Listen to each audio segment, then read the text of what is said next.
You're listening to The Awareness Angle, a special episode as I am at the SANS Security Awareness Summit. We're cutting through the cyber noise, bringing you the stuff that actually matters, the scams, the screw-ups, and the stories worth knowing.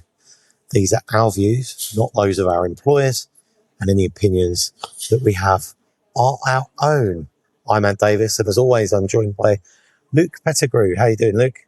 Hey everyone. I'm doing well, thanks. What's the weather like there? It's been quite warm in the UK. Had a bit of a heat wave again. Yeah. So I'm suffering a bit with my room, but well, also what's it like for you? I'm in glorious Chicago. Very, very lucky and privileged to be here. I've been here since, I've been here a couple of days now and fly home tomorrow, but I've been at the SANS Security Awareness Summit, which has been incredible. Look, let's talk about the summit for a little while and then we'll talk about the usual stuff. So if you're not interested in security awareness, if you're not an awareness professional, just skip forward a little bit or look at the bookmarks and you can skip this bit. But yeah, this has been amazing. There's been a bunch of talks which you can all get online. And we've done some live streaming, which will be on the YouTube channel by the time this is released. So we've done some live streaming where I've spoken to awareness professionals and vendors, people that you don't always get to see, people I knew and didn't know, some people I've met the first time, but it's been really, really good experience. It looked really fun. Caught a couple of your streams. Some fun conversations, some fun questions. Yeah. I mean, the event itself, 350 awareness professionals here in person. It's like the largest gathering of awareness professionals. Mm. And then there's been I think today it ticked over 5,000 attending virtually. So it's a massive event. It's the biggest awareness event there is. Mm. But for me, the benefit has been in the conversations that I've spoken to. I've been asking some questions, spoken to vendors about why they're here and what they're doing. I've spoken to people about champions networks. And yesterday, the keynote speech was by Aaron West, and it was focused on pig butchering. And we've spoken about pig butchering on an episode way ago. But it was incredible. It was a bit of an expose, and it really lifted up the rock and let us see like how much of an industry that pig butchering is. Pig butchering obviously is being rebranded as romance scams because it's pig butchering is not very friendly. But and everybody I've spoken to has voluntarily, I haven't asked for it, but they've voluntarily all said that Erin's keynote speech yesterday was the best. Like it's the one that everyone's spoken about. So if you want to find more about romance scams, get yourself and check that out. My voice today is a little. I've done so much talking, and the aircon here always gets me as well. No, so, fair enough. Yeah, no, it's been really insightful, really good. Spoken to lots of people.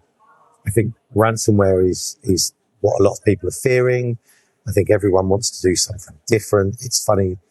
Organizations, metrics, lots about metrics and how we measure behavior change has been really vital here as well.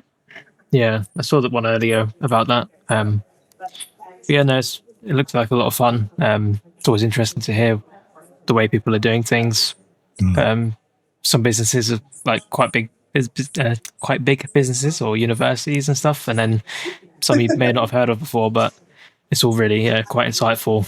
Understanding how they do things and why they do things and real stories. And the sketch notes as well are really cool that you get afterwards. So, I think Ashton does those. Don't know her last name, but they're really cool. Good to recap. We talked about them last year. I remember when this was happening last year, you and I had a conversation about how cool they were. And we actually used that as an awareness idea. We were like, we could do awareness using sketch notes. That's really cool. We did do some bits on that, I think, at some point. But. Yeah, they're really Yeah. good for at a glance, sort of recapping, and then you can review them afterwards. Yeah. I just want to say, if you are watching this on YouTube, this is the most uninspired backdrop that anyone could ever have. It's like the beigest of beige. But if I just this venue where this is being held is absolutely incredible. If I just spin the camera around here, this is the it doesn't really do it justice where I'm sat, but this is the You should be Palmer facing House that Hotel. way. I should be facing that way. Yeah, I should be.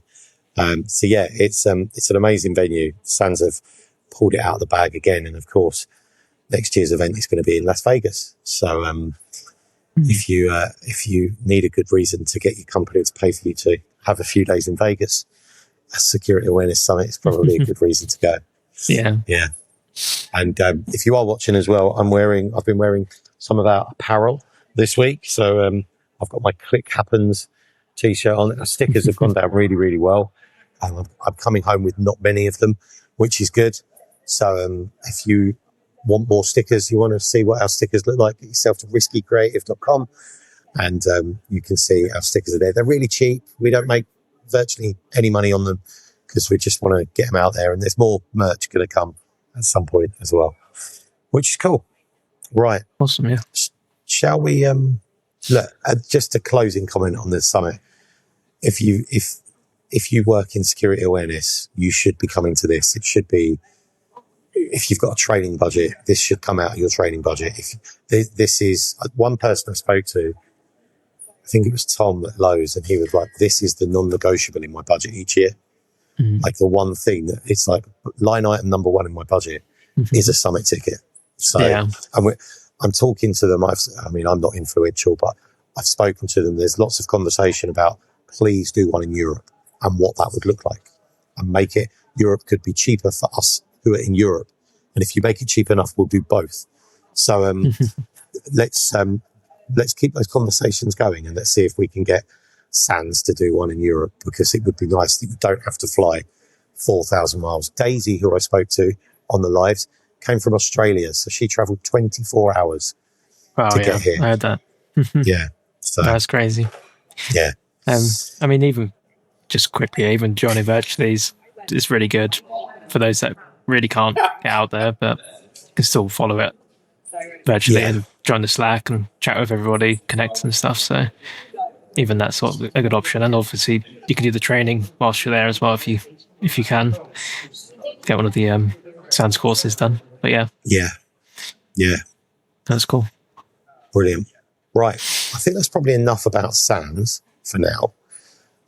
We'll probably talk about more over the coming weeks, and we've got the 2 lives that are available on our YouTube as well. So if you just want to see some raw conversations and some fun questions, I had some fun questions to ask as well with various awareness professionals and vendors, then check them out. They're on our YouTube channel, and they're also going to be shared by SANS as well. So they'll be on theirs, which is awesome.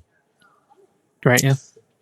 Right. I just had a terrible thought that we were live streaming this, but we're not, so that's fine. But I just checked. Right. Should we get into the news? Yeah, let's go for it. Brilliant. Okay. Well, news this week. Do you want to do the first one? Yes. So yeah. I'll take this one. So the first one we've got is Linux-based Lenovo webcams have a flaw that allows them to be remotely exploited for what's called a BadUSB attack. Cyber security researchers have disclosed vulnerabilities in select models from Lenovo, which allows remote attackers to turn them into bad USB devices. And a bad USB is something that was first demonstrated over a decade ago, apparently, by some security researchers. I saw that in our notes and saw 2014 Black Hat. Yeah. And I just read that as like Black Hat that's happened like recently, but no, that's over 10 years ago. Yeah. So basically, researchers found back then that you can exploit a vulnerability in a USB device's firmware, reprogram it remotely, and turn it into something that basically acts as a sort of keystroke injector or keylogger and can deliver payloads and all sorts. And because it's And at it's a very firmware clever. level, being at a firmware level that even if you reinstall the software doesn't affect it. So it's got a name of BadCam and a CVE of CVE 2025-4371. Not sure if I can find a list of cameras, but it must be quite a recent set of Lenovo webcams. But quite a crazy one. People with Excellent. webcams at home and How even in will the office. But, how are Lenovo fixing this? I'm not sure if they have said much. So they did release some firmware updates. Right, okay. But I don't know. Yeah, I don't know I do see particularly, this, yeah. but Responsible so it's disclosure, Lenovo have released firmware updates to mitigate the vulnerabilities okay. Yep. and has worked with the Chinese company Sigma Star to release a tool that plugs the issue. So Lenovo 510 Full HD and Lenovo Performance Full HD webcams. And then Okay. here's a firmware update for It does go those. on to say here that this is a first of its kind attack. So this is even though this is a 11-year-old vulnerability, this is a first of its time attack. But the article says it highlights a subtle but deeply problematic vector. Enterprise and consumer computers often trust peripherals, even when those are capable of running their own operating systems and accepting remote instructions. Yeah. That's crazy. Yeah. Wow. Okay, so what do we reckon people should do? If you've got one of those cameras, unplug it or try and fix it. Yeah, update it if you can, I guess. But And if you receive one in the post randomly, don't plug it in. yeah, it'd be an interesting way of doing a cyber attack. Yeah. infecting webcams and sending them out for free for review or something. Yeah. Cool, that is strange. Right, I'll move on to the next one. And it's a moment of slight celebration. But uBlock Origin, which was my favourite ad blocker of choice, well, uBlock Origin Lite is finally available on Safari, which is a shame because Safari is not my web browser of choice. But uBlock Origin Lite, the lightweight, privacy-friendly ad blocker, is available on Safari for macOS, iOS, and iPadOS. So that's awesome because that's where I do use Safari on my iPhone. So this uses Safari's declarative rules API, meaning that the browser handles the blocking without any additional CPU or memory usage, which is cool. So this fills a gap that was left when the original extension was discontinued due to Apple's strict extension framework. So this is cool. If you've got users that have got iPhones, ad blockers are really nice because ads can be quite malicious, as we know, from malicious Google ads and malicious ads on websites. And I really miss not having a working web ad blocker. I really hate sponsored listings in Google search. I don't like it. Yeah, ads are everywhere these days. Yeah. Just as an aside on that, talking about Google search, have you tried Google's new AI search? Yeah, I saw it was available. So I tried this the other day, and literally at the top, just under the search box now, there's a button that says AI mode, and it doesn't natively go there. But you type something in, and then it literally spills off. It looks just like Gemini if you asked it something. And for each of those, it's not obvious that any of them are links. So it doesn't, it gives you the information rather than giving you destinations of where the information may be. So, yeah, it's, again, you verify. Don't trust Google AI search. I think would be the message on that. Yeah, especially after the Gemini exploit that has been found with the cybersecurity researchers. I think we spoke about it a couple of episodes ago, injecting like hidden stuff in there. So yeah, always got to be careful with hidden prompts, wasn't it? Or hidden, hiding it at the small end of a text, prompt. Yeah. zero text. It's the old trick. Yeah. Yeah. Very crafty. Very crafty. Cool. Yes, so if you've got an iPhone or an iPad or a Mac, you can now get uBlock Origin in your Safari browser. And I think most Mac users, like Chrome is the web browser of choice for Mac users, but iPads and iPhones, Safari still wins out quite often because it's so ingrained in the operating system. Right, next news story. Yeah, so next one we've got is drivers have been warned about a scam with car finance payouts. And I believe this is UK, like in a UK scheme, where, basically the UK's Financial Conduct Authority has warned motorists against these scam calls, posing as car finance lenders, and they're offering fake compensation in exchange for people's personal details. And it follows on from a scheme that's supposed to be coming out at some point. It's not actually out yet, but the scammers have already jumped on it. Basically people have been sold unlawful car finance deals, and they're going to be getting up to £950 or something like that. But obviously the scheme's not active, but scammers have already started to scam people with this, basically. So yeah, I guess hang up immediately if you're contacted about this scheme. I saw this on the news, and because it's been going through the UK courts for ages about how car finance was missold and the commission given to, there was a missold commission payment within the finance deals. So there's been sites online, again, like we spoke about, the ambulance chasing, claim people a few episodes ago around the NS and Co-op. There's been sites online where you've been able to check your eligibility for a claim. And recently it was in the news again because this has gone to the court, and now it's like, okay, two of the three cases didn't win, but one did. And that means that, yes, a large chunk of users will be eligible to £950. But that compensation scheme has not been put in place, like you say.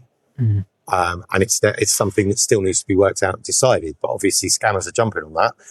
And now they're approaching people and going, oh, I've got your £950. Would you like it? Give me all your details. And it's not true. So, one to look out for. One to look out for. I think any compensation claims like that, you just have to err on the side of caution and just pause for thought, and then maybe do a bit of research, see if it is live yet, is now the right time, that kind of thing.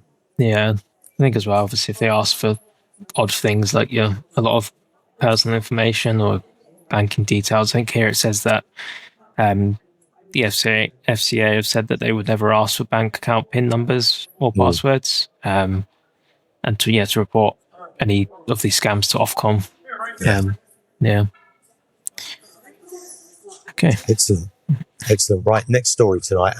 Critical 0 days crack open CyberArk password faults. So researchers have revealed that there's 14 0-day flaws, 9 in HashiCorp Vault, 5 in CyberArk Conjure. And these could let attackers bypass authentication, escalate privileges, and execute remote code without credentials. And these password vaults, so CyberArk I'm familiar with, and HashiCorp, but I don't touch any of these. It's because these password vaults, they store the most sensitive enterprise secrets, meaning that a successful exploit could compromise a whole network. So both vendors have issued patches to address these vulnerabilities. It's they're coming for your password vaults, which is terrifying. It's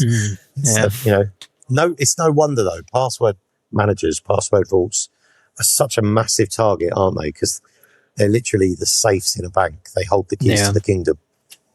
Yeah, a lot of secrets in those. So if your organization runs HashiCorp Vault or CyberArk Conjure, then you need to let the teams that manage that know that they need to deploy some patches, and quick. Like, this isn't one to add to the backlog. This should be right up there. Yeah. Yeah. Definitely, yeah. Yeah. Okay. Right. Do you want to do the next one? Yeah, so this one is Bouygues Telecom. I'm so glad you got this one. I would have destroyed that pronunciation. I did have to Google how to pronounce it. Okay. I believe it's like Bouygues or Bouygues. French telecom hit by cyberattack. 6.4 million customers have been affected. So yeah, they've confirmed that this has happened. They're quite a big French telecommunications company, and yeah, a lot of customer information has been revealed, and it's been leaked on a typical hacking forum. I'm able to put the picture up on there, but basically they've called them out. They basically said things like, you felt safe, you were wrong, your systems were breached deeply, we hold your data, and soon the world will see a piece of it. We don't seek fame, we seek truth. A sample will be released soon. And then they've got a picture of a WhatsApp message, I think it is, possibly, or some other chat. And the username is Scattered Lapsus Hunters, the Com HQ Scattered Spider, something or other. And they've said that they'll start leaking it once there's enough interest. So this has a lot of contact information, contract details, people's IBAN numbers, which is their international bank account number.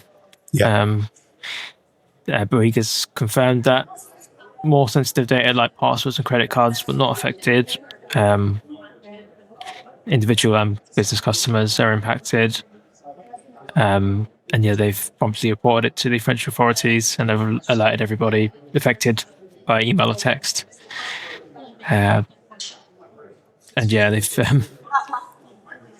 basically put out on this hacking forum. There's a lot of information available. Don't know if it's been out yet, released yet, but it's terrifying, really, and it's ransomware again. I mean, whether they use the name Scattered Lapsus Hunters, like there's Scattered Spider, Lapsus, Shiny Hunters.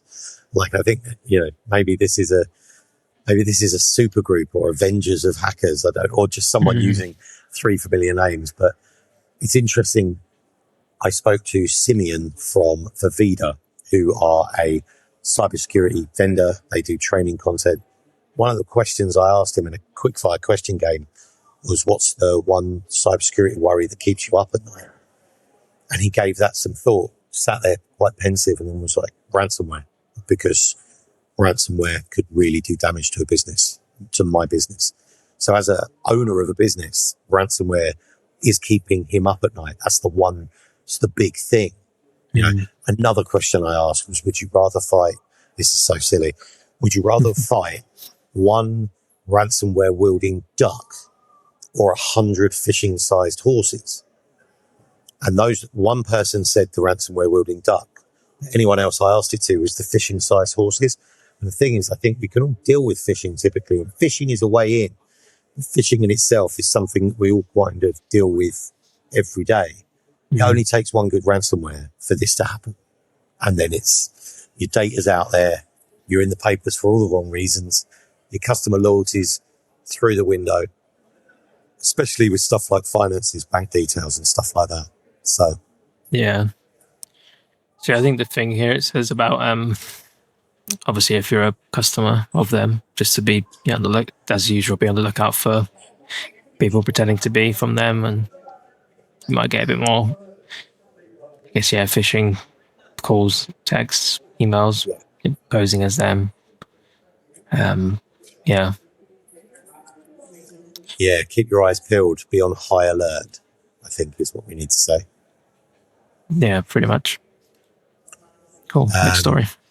Yeah, next story. We last week or the week before, we spoke about the city of St. Paul and how they didn't get their ransomware insurance payment because they hadn't met all the criteria deemed in their insurance policy, cyber insurance policy.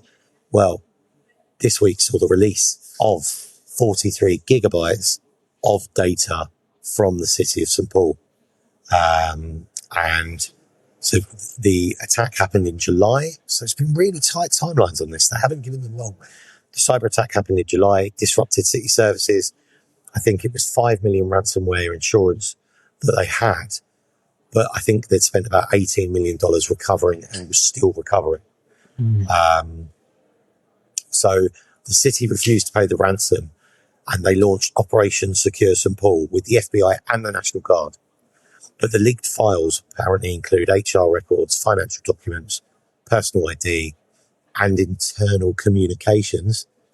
All those Slack chats and emails, I don't know if they use Slack chats, but all of those emails could get out there. St. Paul's, the city, hasn't yet verified the data theft claim, and details haven't been disclosed of how they breached or the specific data that's been stolen. But the first thing they've done is a global password reset for all of their employees. 3,500 employees have had to reset all of their passwords. And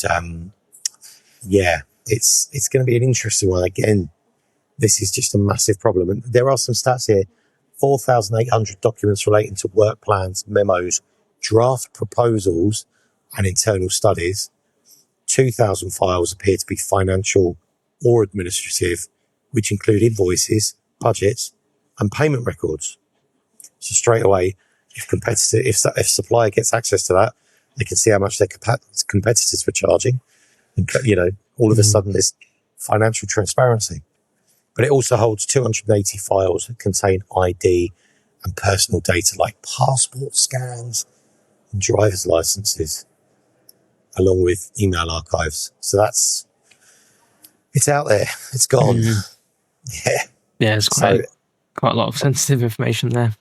If you think the city of St. Paul's have information on you, you need to keep an eye out for phishing, social engineering, identity theft, all that kind of thing, I think. Yeah, it's going to be a lot. All of this is like why we need strong recovery plans in place. We need in case of emergency, break glass. This is what we do. The last thing you want to do is get your people in a room and someone goes, right, what do we do? And everyone just looks at each other. I don't know. Yeah. I don't know. But there's a stat, ransomware, US government entities, 46 attacks in 2025, which is mad. It's mad amount. Yeah. Yeah. It's quite crazy. Yeah. Right. I think that's it for the news. Yeah. Excellent. Right. Shall we... I've just seen at the top of our notes document that there was a couple of posts. Should we cover... Do you want to talk about Yeah, those? there's a couple of Reddit. Actually, I think you put them in there. Yeah. I've got I've done a lot of travelling since then, so my brain is slightly mushy. But so the first Reddit post to look at is from r/cybersecurity. This was posted a few days ago now, but it says, I analysed 50,000 leaked passwords from recent breaches. The strong passwords were weaker than the weak ones. So just think about that for a second. The strong passwords were weaker than the weak ones. Here's why. So this person says, Saltao says, I've been deep in password breach databases for the past month. Yes, the legally available ones. And I need to share something that's been bothering me. We've all been taught to create passwords like password 123, but capital P, @SSW, 0, like that. Uppercase, lowercase numbers, symbols. Checks all the boxes. But the hackers know this too. So they analysed 50,000 real passwords from recent breaches and found a strong password myth. Everybody follows the same pattern. So the first letter capitalised 68% of passwords had the first letter capitalized. Numbers at the end, 42%. Year of birth, or 123, 38%. And then an exclamation point or exclamation mark, as we call it in the UK, is a special character, 31%. So when everybody follows that same random pattern, it's not random anymore. So, yeah, I thought that was quite an interesting thought process. Definitely. Yeah. And I've struggled with this today. Just today, I was creating password for a site, and I Bitwardened my password generator, created one for me. And then the site told me it wasn't secure. And this password was completely random, generated by a password manager, 18 characters long. And it said it wasn't secure because it used the wrong special character. Oh, yeah. So, I had something similar with needed a special character, but the generated password didn't have one or something. And so I just threw one on the end. Somewhere else Quite I was. crazy. Somewhere else recently told me that I had to create a password between 8 and 20 characters long. And the whole reason my password manager now is set to this is encouraged bad behavior, because the whole reason my password manager now is set to deliver 18 character passwords is because that one site needed me to have a password that was less than 20 characters.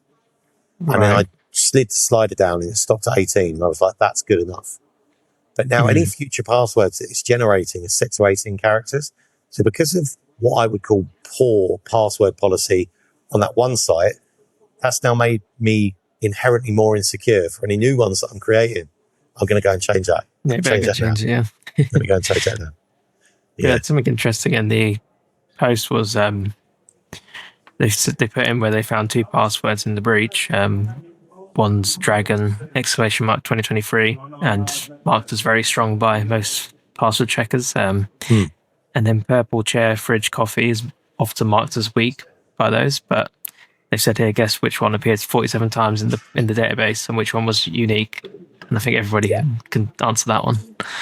So Dragon ! 2023, which is marked very strong, that appears in the breach list. Purple Chair Fridge Coffee, and let's just pat ourselves on the back for a second, because if we go back to when we changed our password policy and we were telling people to choose 4 random words or even 3 random words of a specific length, that's the more secure password that also isn't in the list. So yeah. That's awesome. And I think that's what NTSC in the UK recommend, don't they? Yeah. It's normally random words. Like 15 characters, 3 random words, ideally 4 random words, and completely random, just like that. Yeah. Purple Chair Fridge. Even that, though, Purple Chair Fridge Coffee, like Purple Chair, it could be a thing. It's not like it's... Yeah. It's all fun in the kitchen. Yeah. Yeah, a bit too related, but still probably more secure. Yeah, exactly. I'll move on to the other Reddit post. And this was a image that I saw on memes. Let me just share this now. Hang on. So I can't remember where this character I can't share this now because of my laptop permissions. So we'll put it in post. You can do that. But yeah, it's essentially a meme, and it's everybody's. I can't get off that now. My Chrome is now. I've now got a context menu open on. You've got to love corporate security controls on laptops, haven't you? It's brilliant. I normally don't use this laptop. Brits watching every gram of their privacy and freedom being stripped away in 1 month. And this is talking about, obviously, the Online Safety Act here in the UK. The comments, though, is where it was interesting, because the top comment on this, today I went on a non-pornographic website and got an advert telling me to verify my age, either to view the page, which was wrong, so I just closed the advert and was fine, or to view the advert itself. Scam companies are already trying to get you to upload your information to them under the pretense of being legitimate age verification. This whole thing is just a catastrophe on a ticking time bomb. So what it's saying is that now malicious adverts are telling people, imitating age verification protocols to steal people's ID, which is just awful. No, it's crazy. Definitely want to be careful of and educate people. Yeah. Crazy. Right. Did we want to step into some topics? Yeah. Do you have awareness thing? Yes, let's do awareness. So obviously, there's loads about the SANS Summit, so we've spoken about that already. There's some awareness. There's something I saw on LinkedIn. Joe Wells, whose LinkedIn strapline is non-stop learner, inspiring students to break into cyber. So he's launched the first ever CyberHerd game, which is called Password Power. We'll overlay an image of it on the screen, but it's out. He says this one's been a ride, not just the coding, which trust me was enough of a mountain, but figuring out game design, story arcs, and even dabbling in video editing. So this is a fast-paced arcade-style defense challenge narrated by everyone's favorite time-traveling space cow, Chromie. He says he doesn't think anything like this has ever been built before. So it's a cyber game called Password Power. I can't access it on my corporate laptop, which is unfortunate due to my Z-scaling limitations. Oh, no. But it does look, it's cool, right? It's an interesting way to look at it. And so. No, it's cool, yeah. I guess it's aimed for, is it aimed for a younger audience? Is that the idea of it? Or is it just for anybody? Not quite sure. I guess it's for anybody. I think it's a bit of fun, quick. Yeah. A bit of education. Learn about passwords with a game, I guess, yeah. Yeah. That's cool. It's still a work in progress, I think. He says he's built something he hopes as many kids as possible can enjoy. That means designing all sorts of abilities, making sure. So it's like accessibility, there's audio volume and mute toggles, the quality of graphics and UI scaling, colorblind mode. There's difficulty levels and game speed settings. You can show and hide the damage numbers, and there's an FPS counter. Key bindings, sensitivity tweaks, and performance and debug options. So, and more to come, obviously.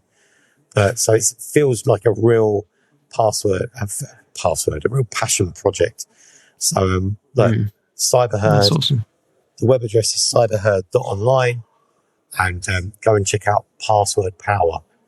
And then give some feedback as well. I think if you like it, let Joe know that you like it. If you think it's awesome, your kids think it's awesome, go and give Joe a pat on the back and let him know that, he's made a difference. I think that would be cool. Awesome, yeah. Right, let's talk. I had a couple of short topics. It's going to be a shorter episode this week, I think, which is a miracle. But I've done a lot of talking already this week. This isn't really a cyber story, but it's an internet story, and it's something that I think we can all take a moment of silence for, because AOL have ended their dial-up service after 30 years. So, yes, we all know AOL. I think one of my first ISPs was probably AOL. So yeah, more than 30 years ago, it was known for the chirpy whirring, startup sound. And it's gone now. Dial-up internet by AOL no longer exists. So, surprised it's still going at one point. I know. Recently. As of the 30th of September, AOL's dial-up service will be gone. So, that's amazing. Just to pour a little bit out of your glass for AOL, and thanks for the memories. Yeah. The next one I had, and I actually shared this week, and you'll have to drop this in post again because I can't screen share. Do you want to screen share it? I might be able to do that. Let me try. So I saw this. It's not new. This has been around a little while, but this has become like my third biggest Instagram reel now, under the Risky Creative Instagram, right? Because I reposted it and it's got really popular. So it's the one. Yeah, that's the one. Yep. Australia last week, there was a major data breach, which is not funny, and you don't laugh. Why are you laughing at people's data being breached? No. So that part's obviously not funny. On the TV. Oh, hang on. So there's. Hang on, they'll explain it. Carry on playing, they'll explain it. On the TV, they're talking about this major data breach.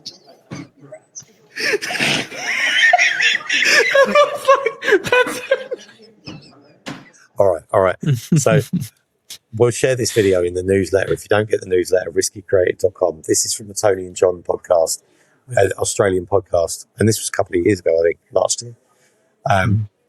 They're talking about a major data breach on the TV. And there is a news item, major data breach, in the lower third, bottom left-hand corner. It says major data breach. And stood behind that sign is someone in a military uniform. So it looks like their name is Major Data Breach, which you kind of have to see it. And I've spoiled it if you're listening. Get yourself over to YouTube or look at the Risky Creative Instagram and you can see that. But I just thought that was absolutely hilarious. That's funny. Yeah, really, really funny. And I actually commented on that. Major data breach, yes, major data breach reporting for duty. Coming up after the break, private information leak, general security failure, kernel compromise, captain's credential leak, and sergeant security incident. So it's genius. It's genius.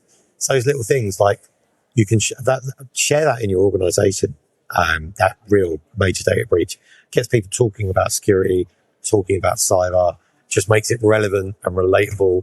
And that's the kind of thing, those little viral bits like that, if you share them in your business, it just keeps you at front of mind. So it's worth doing. Yeah. Yeah. That's cool. Is that all we've got for this week? Okay. I had one quick story I'll quickly drop in. But, so recently I was looking at a Risky Creative calendar and saw a meeting in my calendar, obviously one I haven't accepted, but it's just one of those scam calendar events, but it was quite a confusing one. It was like meeting and some random string. I don't know what that was for, but the full guest list has been hidden at the organizer's request, sent to my email address, and in the description of the meeting, it says, hello, we're actively seeking a trustworthy supplier whose products we can resell in our market. If you're open to a potential partnership, please get in touch with us on WhatsApp on a WhatsApp number, and from some random email address, which I think we've had about 3 of these come through, each with a different email address, but the same WhatsApp number. Don't know if these have been compromised email addresses or if they're just random ones been made up, but yeah, it's quite a weird one. I mean, you hear about this sometimes. It's like an attack vector, but strangely, these were in my spam folder, the actual invitations, but they still came through to my calendar, which I thought was a real mess up by Google. Let's just take another moment to congratulate one of the big tech companies on doing something really awesome. How stupid is that? Well, why would you want spam email coming into your calendar? If you get a calendar invitation that it deems as spam, why does it then put the invite in your calendar? Yeah. Or maybe it should flag that the invite is potentially spam. Yeah, there was no flag. I've just Googled this, and maybe there's a problem on the messaging on this. I found Bitdefender, which is a trusted website. We've got news stories from them before, but they talk about this specific type of attack. But the headline on it is, use Google Calendar. Here's one change that can protect your business from scams. So it's clickbaity, right? Like that looks like this one tip can, and I just, it's maybe they needed to be clearer on that. It's, It's basically, there's a setting in your calendar where you add invitations to my calendar automatically, but you can have it from everybody if the sender's known, or if I respond to the invitation in the email. So I've changed my Risky calendar to be that one now, when I respond. But why a spam invitation has come into the calendar is just crazy. But Yeah, and obviously we'll put the instructions on how to change that in the newsletter as well. So yeah, that's I don't know if it could be something done at a workspace level, but I can look you would into have that. thought, I'll look into that because we've got workspace. I'll check the admin settings. Yeah. We'll send that. We'll put that in the newsletter. And if you think, oh, we're okay because we're an O365 or an Outlook house, you will have people that are using Gmail. It doesn't need to be a corporate one. So tell your people if they have a Gmail account or they use Google Calendar, check their settings. Absolutely. Yeah. I mean, I guess the idea is they're trying to trick people with a partnership idea. Maybe some people it might be relevant to. Again, though, it's like a great opportunity. You know, it's why am I so special? I got a text message. I got a text message today saying that hang on, let me just get this up. I've got it here. It was again and I get this. I'm Lucy Catherine Allen from recruitment team. Your resume has been recommended by several reputable recruitment platforms. No, it hasn't. Maybe it has. I don't know. But again, ticks similar scams, £50 to £300 per day, basic week salary starting at £1,500. It's like people, if they're desperate, are going to chase after that. Yeah. These things happen all the time. They're everywhere. Let's just be careful. Yeah. Definitely, yeah. Right. Cool. I think that's us done for this week. Yeah. Are we done? Yeah, I think so. Yeah.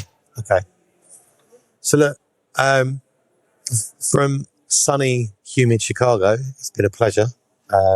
Sans Summit 2025 is done, which is awesome. So, everyone's packing up around me, actually. I can see. I was worried the internet was going to get turned off at some point, but it hasn't. So I think they come back out here for one last time because the summit finishes in about 45 minutes. I didn't get you on it on purpose. Sorry. I'm just panning the camera around so people now. Yeah.